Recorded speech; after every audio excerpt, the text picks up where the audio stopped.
हाँ। 3 बार हाथों तक हाथ धोना, 3 बार उल्टी करना, 3 बार नाक में पानी डालना और 3 बार पूरा चेहरा धोना। बेचैनी के बालों से लेकर चोटी के नीचे तक, एक कान के लक्ष्य दूसरे कान के लौतर पूरा चेहरा धोना। नंबर 2, वो नहीं, दो नहीं बोलना, खाली हाँ, पूरा बोलो। दोनों हाथ कोहनियों समेत धोना। देखो सिर का मसाकर ऐसा करना।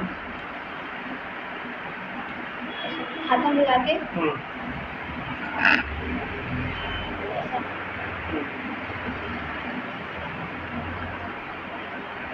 माशाअल्लाह। फिर काम पूरे और आराम से ऐसा दुनिया का ख्याल रखना। कोशिश कर रहे हैं आप, सही बोल रहे हैं आप। अगर कैमरे में चेक करें आप ना, ठीक है। अरफात आओ।